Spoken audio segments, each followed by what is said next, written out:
move, on behalf of my fellow Californians, that this convention declare itself as unanimously and united behind the candidate Richard Nixon as the next President of the United States, and I so move.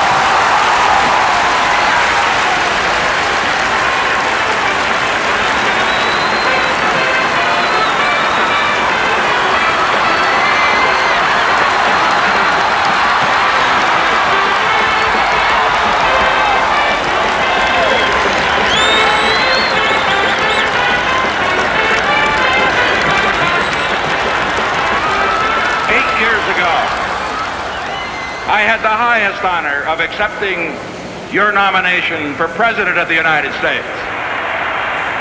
Tonight, I again proudly accept that nomination for President of the United States. But I have news for you. This time there's a difference. This time we're going to win.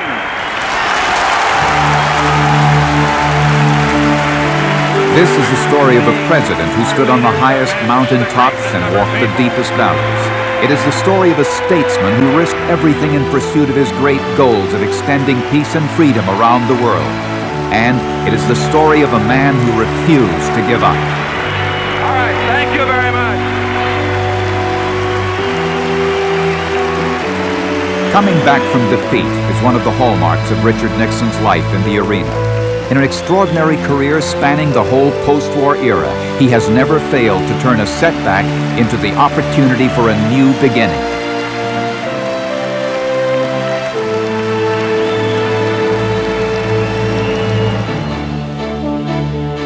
"16 years after he resigned the presidency, he returned to the Capitol, where he had first served as a freshman congressman 43 years before. There, House members and senators sought his views about the dramatic changes on the world scene. He even took time to match wits once again with the Washington press corps. I was very heartened by what Secretary Jim Baker said when he was in Moscow. People sometimes ask me, why don't I just retire and enjoy life? Who needs to talk to the press, write books, articles, or give speeches? But if you don't keep trying to make a difference, to live for a cause greater than yourself, you will die mentally, and then you will die physically." You know, I picked up this letter. It's been a remarkable recovery for a man whose critics said he was through, not just after Watergate, but after earlier crises as well. An astonishing renewal, a final comeback that has brought a new appreciation of the extraordinary and lasting achievements of his presidency. Tenacity, courage, strongly held beliefs, the qualities that brought him to the pinnacle of power, have their roots in his past. In his Quaker boyhood, in Yorba Linda, California. There was a lot of hard work in our house, and there was a lot of love as well. We had our problems and our crises, but that didn't mean life wasn't happy.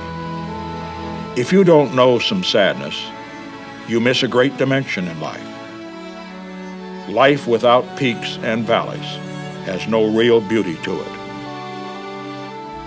After college and law school, he fell in love with a talented young high school teacher, Patricia Ryan. She would be his partner in all the challenges to come. One of my biggest political risks was my first race for public office against a 5-term Congressman, Jerry Voorhees, who many people thought was unbeatable. I was just back from the service, and I didn't even own a civilian suit. And Pat and I didn't even own a house. But we decided to risk everything we had and to make the race. We won because I had the right message and because I had Pat. She campaigned just as hard as I did. After a hard fight, victory was sweet. He has called it the happiest day in his whole political career.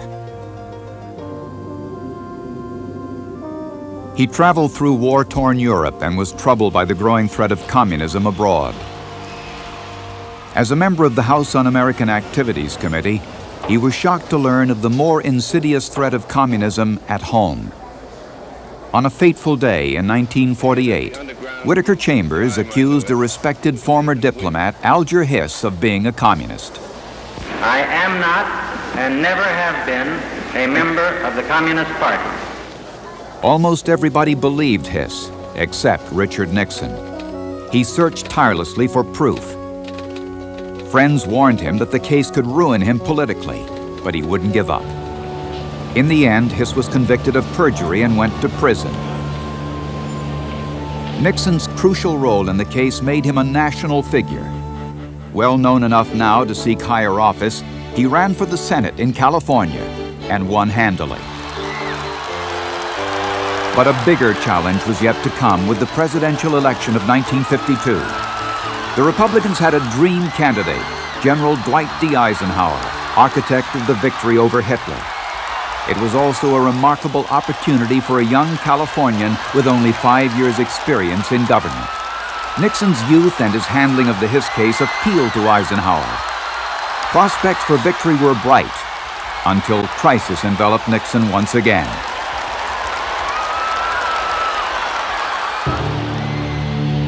I had made intractable enemies in the Hiss case. And just as we began the campaign, a scurrilous story appeared in a left-wing New York newspaper. The charges were false, but it was just the excuse my enemies needed to drive me off the ticket. I was tempted to get off because I didn't want to hurt Eisenhower. But Pat pointed out that if I quit, it would look like an admission of guilt, and Eisenhower would be hurt anyway. So I went on television and let the people decide. I am submitting to the Republican National Committee tonight through this television broadcast the decision which it is theirs to make. Let them decide whether my position on the ticket will help or hurt. And I'm going to ask you to help them decide. Wire and write the Republican National Committee whether you think I should stay on or whether I should get off. And whatever their decision is, I will abide by it. His candor and courage carried the day. I feel that he acted as a man of courage and of honor, and so far as I am concerned, stands higher than ever before. The nation agreed. Nixon had taken a calculated risk and again prevailed, becoming one of the youngest vice presidents in American history.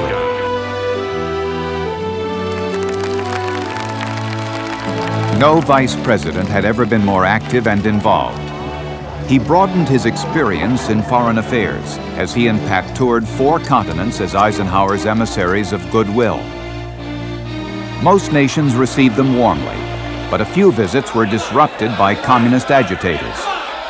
In South America, when demonstrators tried to shout him down, he stood his ground. Later, when his motorcade was attacked, he kept his Secret Service agents from opening fire and making the situation even worse. Returning home, Nixon received a hero's welcome. On a visit to the Soviet Union, Nixon went toe-to-toe with Nikita Khrushchev in the famous kitchen debate. But he foretold the détente of his presidency by mixing tough talk for the Soviet leaders with a conciliatory message for the Soviet people. And above all, let us, these two great peoples, find more and more areas where we can substitute cooperation for competition in achieving our joint goal of a fuller, freer, richer life for every man, woman, and child on this earth. Thank you.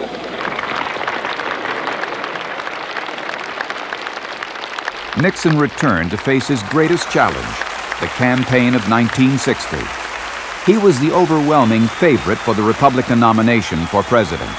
In accepting it, he addressed the challenge the Soviet leader had laid down to him in Moscow. When Mr. Khrushchev says our grandchildren will live under communism, let us say his grandchildren will live in freedom. In 4 historic debates with Kennedy and a hard-fought campaign that took him to all 50 states, his rallying cries were standing up for America and extending its promise to struggling people throughout the world. But on election night, a Kennedy trend began to appear.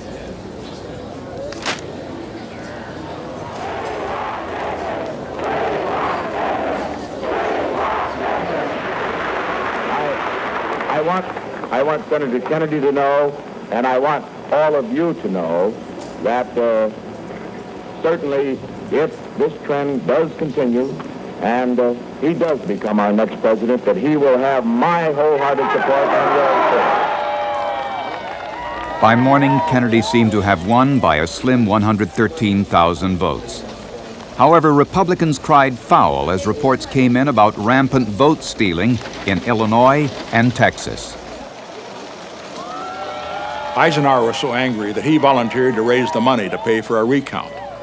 But I knew the United States needed a full-time president, and a recount would have taken at least 6 months. So I refused to authorize it. For the next 8 years, Nixon held no elective office, a time he called his wilderness years. He practiced law again and wrote a best-selling memoir. In 1962, he made an unsuccessful run for governor of California. Afterwards, ABC News ran a program called The Political Obituary of Richard Nixon. Everyone thought he was through, including Richard Nixon. But he needed to be in the arena, and the Republican Party needed him. He worked hard for Barry Goldwater's hopeless candidacy in 1964. And 2 years later, he was credited with helping his party score dramatic gains in midterm elections. Hard work, careful planning, and shrewd instincts brought him from oblivion to new national prominence. By January 1968, he had made an historic decision.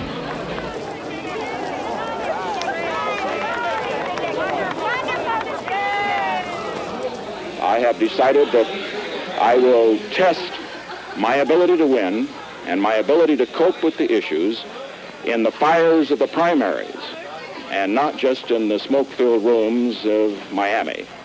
Entering all the primaries was a great risk. But after the defeats in 1960 and 1962, many people said I couldn't win an election. I had to prove that I could. It was an enormous risk because if I had lost even one primary, I would have been out of the race. He went on to win every primary he entered. By convention time, Nixon had almost enough delegates to win the nomination. On the convention floor, it was Wisconsin that put him over the top.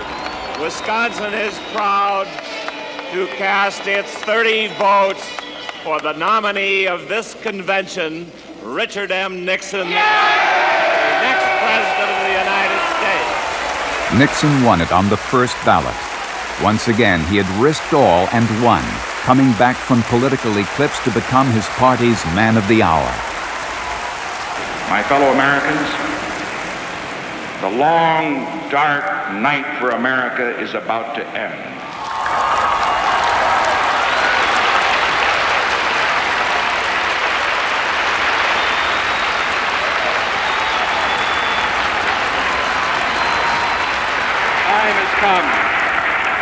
The time has come for us to leave the valley of despair and climb the mountain so that we may see the glory of the dawn, a new day for America and a new dawn for peace and freedom in the world. In November, 6 years after the media wrote his political obituary, he was elected the 37th President of the United States. Nixon moved easily into the presidency. His vision in both domestic and foreign affairs meant he knew what to do. 8 years of on-the-job training under Eisenhower meant he knew how to do it. He brought together a brilliant and experienced team of White House advisors. He worked hard to address urgent domestic problems. He declared the first nationwide war on drugs. Other initiatives included creating the Environmental Protection Agency, funding research for a war on cancer, putting America's first men on the moon, remaking the Supreme Court, desegregating schools throughout the South, replacing the draft with a volunteer army, lowering the voting age, Constitution of the United States, and reaching out to the forgotten of our society, the aged. One aging American was treated to a White House celebration. Television is ageless, but would you all stand and sing happy birthday to him, and please in the key of G.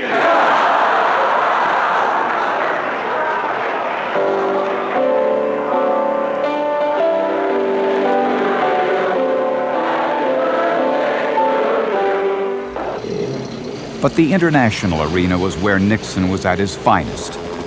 When he took office, 500,000 Americans sent by Kennedy and Johnson were fighting in Vietnam. The war seemed to be tearing America apart. There was violence and death on the campuses. Nixon promised the American people he would end it, but without abandoning the people of South Vietnam. He brought Hanoi to the bargaining table, achieved peace with honor, and brought our prisoners of war home to their families.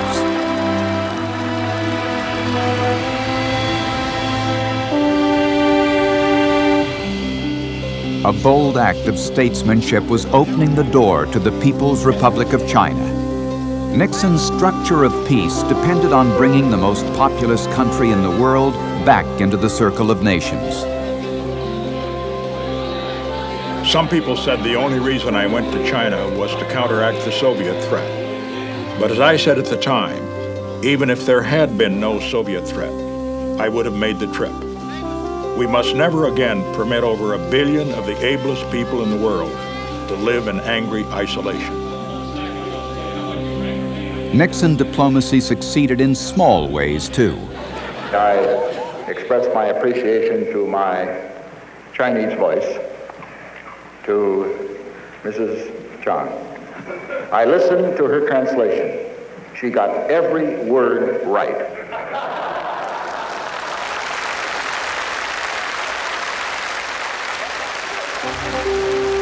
Nixon also dramatically improved our relations with the Soviet Union, a process he called hard-headed détente. A foresighted policy, détente was to have far-reaching effects in bringing East and West closer together. During 3 summits with the Soviet leader, he signed the first nuclear arms control agreement and fostered cultural and scientific exchanges. And he became the first president in history to address the Soviet people directly over radio and television. Yesterday, I laid a wreath at the cemetery, which commemorates the brave people who died during the siege of Leningrad in World War II. At the cemetery, I saw the picture of a 12-year-old girl. She was a beautiful child. Her name was Tanya. The pages of her diary tell the terrible story of war.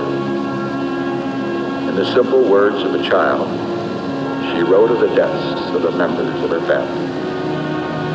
And then finally, these words, the last words in her diary. All are dead. Only Tanya is left. As we work toward a more peaceful world, let us think of Tanya and of the other Tanyas and their brothers and sisters everywhere. Let us do all that we can to ensure that no other children will have to endure what Tanya did, and that your children and ours and all the children of the world can live their full lives together in friendship and in peace. Spasibo и до свидания. Closer to home, Nixon could be thankful for the happiness of his own daughter, Tricia, a White House bride. But even as prospects for peace brightened around the world, a shadow was falling. On June 17, 1972, at the Watergate complex in Washington, D.C., 5 men were caught breaking into the offices of the Democratic National Committee. The president knew nothing about it, but in the months that followed, some of his aides became involved in a cover-up of the incident that led to their resignations. Finally, the shadow fell across the presidency itself. Accused of complicity in the cover-up, Nixon bore the burden of defending himself and trying to govern during a time of crisis. Even in the depths of Watergate during the Yom Kippur War, Nixon acted boldly to save Israel from defeat and to keep the Soviets out of the Middle East. At last, threatened with impeachment, he made his decision. I have never been a quitter. To leave office before my term is completed is abhorrent to every instinct in my body. But as president, I must put the interests of America first. Therefore, I shall resign the presidency effective at noon tomorrow. Vice President Ford will be sworn in as president at that hour in this office. The following morning, he said farewell to his staff. It's only a beginning, always. The young must know it. The old must know it. It must always sustain us, because the greatness comes not when things go always good for you, but the greatness comes and you're really tested when you take some knocks, some disappointments, when sadness comes. Because only if you've been in the deepest valley can you ever know how magnificent it is to be on the highest mountain.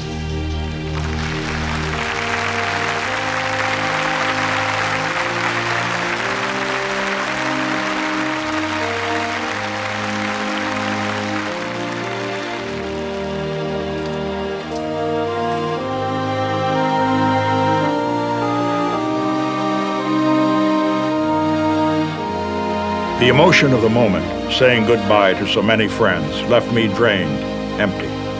At first, no one spoke. But then, as the helicopter lifted off, I heard Pat say to no one in particular, "It's so sad. It's so sad." He was in his deepest valley, but he would not stay there for long. Struggling back from a near-fatal illness, he returned to China, where he was received as an honored old friend. After writing his memoirs, he flew to England in 1978. There, in spite of American demonstrators, he spoke before the prestigious Oxford Union Debating Society of Oxford University. Some of the things that I had done with He earned the respect of a tough audience by declaring he would go on speaking out for peace and freedom as long as he had breath in his body. As the final comeback continued, even the press said he was back. Thousands of invitations poured in. Nixon accepted just a few when he had something urgent to say about world affairs or thought he could boost a cause he believed in. I've often said that what is really important in a person's life is whether he or she makes a difference for the benefit of others. And in your case, you have made a difference.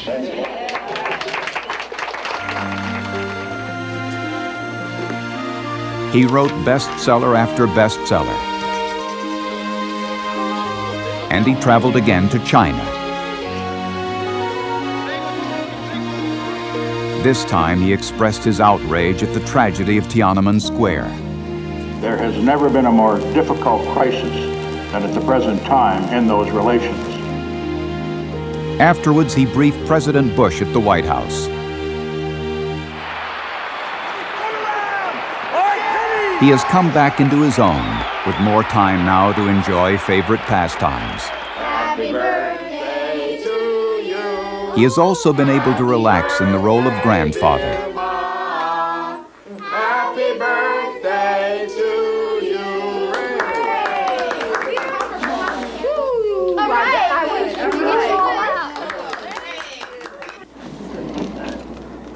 In honor of Ma's birthday, the Eisenhower sisters will perform for us. Well, good. All right, great. If I had one wish to make, this is the wish I would choose. I want an old straw hat, a suit of overalls, and a worn-out pair of shoes.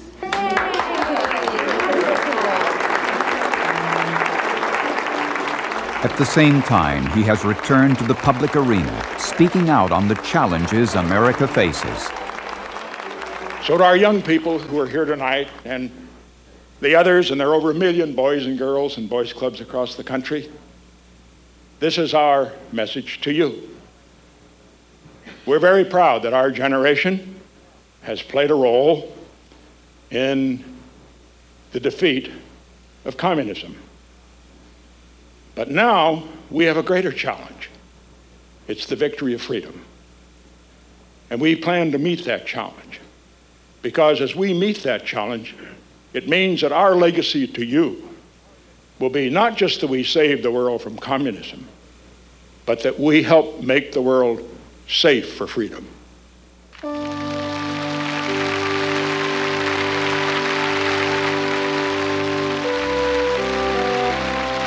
What advice do I have for young people? Never be afraid to take risks for what you believe, and never, never give up.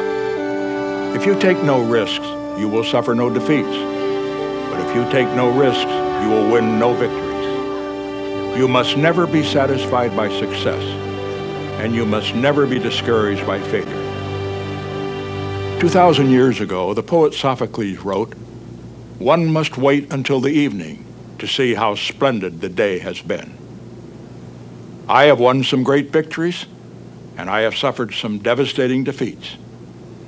But now, in the evening of my life, I can look back and say, the day has indeed been splendid.